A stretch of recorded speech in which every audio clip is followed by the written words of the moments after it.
കർണാടക തോട്ടങ്ങളിലെ കുരുതി തീരുന്നില്ല. കർണാടക തോട്ടത്തിൽ വയനാട്ടുകാരനായ ഒരു ആദിവാസി യുവാവിന് കൂടി ദുരൂഹ മരണം. തൃക്കേപ്പറ്റ കുറുകപ്പുര കോളനിയിലെ ബാബുവാണ് മരിച്ചത്. അന്വേഷണം ആവശ്യപ്പെട്ട് വീട്ടുകാർ പോലീസിനെ സമീപിച്ചു. സമാന സംഭവങ്ങളെക്കുറിച്ച് 24 നേരത്തെ വാർത്താ പരമ്പര ചെയ്തിരുന്നു.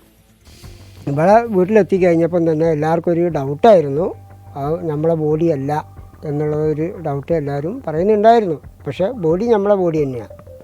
പക്ഷെ അത് കുറച്ച് രക്തം വന്നിട്ട് ഈ കറുപ്പ്, നേരത്തെ ആ ചേച്ചിമാർ പറഞ്ഞ പോലെ ഈ കറുപ്പ് വന്നുകൊണ്ട് നമുക്ക് ഈ ബോഡീനെ കുറിച്ച് തിരിച്ചറിയാൻ പറ്റാത്തൊരു അവസ്ഥയിലായിപ്പോയി. മുതലാളിമാർ ഇവിടെ എത്തിപ്പെട്ടിട്ടില്ല, ബോഡി മാത്രമേ ഇവിടെ എത്തിയിട്ടുള്ളൂ.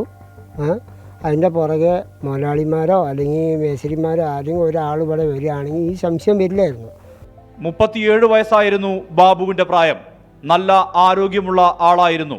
പണിയ സമുദായാംഗം. ഭാര്യയും 8 വയസ്സുള്ള മകളുമുണ്ടായിരുന്നു.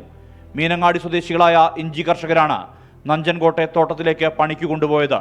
മൃതദേഹം എത്തിയത് കറുത്തിരുണ്ട് തിരിച്ചറിയാൻ പോലും കഴിയാത്ത വിധത്തിലെന്ന് സഹോദരങ്ങൾ. മുഖം എനിക്ക് കണ്ടപ്പോൾ തന്നെ അറിഞ്ഞു. പക്ഷെ ഇവിടെ വന്നപ്പോൾ പോസ്റ്റ്മോർട്ടം കഴിഞ്ഞപ്പോൾ ഒരു ഭയങ്കര കറുത്ത മുഖമായിരുന്നു. ആളെ കണ്ടാൽ തിരിച്ചറിയാത്ത 3 ദിവസമായില്ലേ. ഇവിടെ വന്നപ്പോൾ വല്ലമ്മൊക്കെ പറയുന്നത് ബോഡി മാറിപ്പോയി എന്നാണ് പറയുന്നത്. പെട്ടെന്ന് സംശയമായി. നമ്മൾ പോലീസ് സ്റ്റേഷനിൽ പോയപ്പോൾ പറഞ്ഞ റിപ്പോർട്ട് വന്നാൽ, പോസ്റ്റ്മോർട്ടം റിപ്പോർട്ട് വന്നാലേ അറിയുള്ളൂ ഇതിനെപ്പറ്റി. നമുക്കൊന്നും പറയാൻ പറ്റൂല എന്നാണ് അവരും പറയുന്നത്. അവർ നമ്മളിപ്പോൾ മുതലാളിമാർക്ക് അത്ര പൈസയും ഇതുള്ളത് കൊണ്ട് അവർ തിരിമറിയാക്കി നമുക്കറിയില്ലല്ലോ. ബുധനാഴ്ചയായിരുന്നു തോട്ടത്തിലെ ഷെഡിൽ മരിച്ച നിലയിൽ കണ്ടെത്തിയതെന്ന് പറയുന്നു. മൃതദേഹം വീട്ടിലെത്തിയത് ശനിയാഴ്ച. തോട്ടമുടമകളോ സഹായികളോ ആരും തന്നെ മൃതദേഹത്തിനൊപ്പമോ ശേഷമോ വീട്ടിലേക്ക് എത്തിയില്ല. സംശയമേറുന്നത് ഇവിടെയെന്ന് ബന്ധുക്കൾ. ഇയാളെ മുതലാളിൻ്റെ പെണ്ണുങ്ങളെ നമ്പറാണ് ഉണ്ടായിരുന്നത്. അതിലേക്ക് ഞാൻ വിളിച്ചപ്പോൾ അവരും അങ്ങനെ തന്നെ പറയുന്നത്, ഇങ്ങനെയൊക്കെ സംഭവിച്ചു പോയി.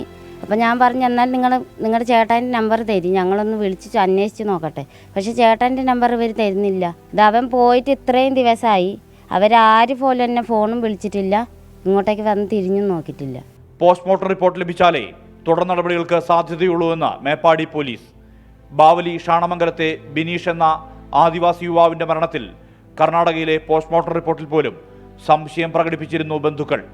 ബിനീഷിന്റെ മരണത്തിലെ ദുരൂഹതയകറ്റാൻ പുനരന്വേഷണം വേണമെന്ന ആവശ്യത്തോട് മുഖം തിരിഞ്ഞു നിൽക്കുകയാണ് വയനാട്ടിലെ പോലീസ് സംവിധാനം. ബാവലിയിലെ ബിനീഷിൻ്റേതായിരുന്നു ദുരൂഹ മരണങ്ങളുടെ പട്ടികയിൽ ഒടുവിലെത്തേത്. ഇപ്പോൾ 37-കാരനായ ബാബുവിൻ്റെ പേരുകൂടി. കൃത്യമായ അന്വേഷണമുണ്ടാകുമോ? പോലീസ് കടമ നിറവേറ്റുമോ? പ്രകാശൻ പള്ളത്തിനൊപ്പം സുർജിത് അയ്യപ്പത്ത്, 24 വയനാട്.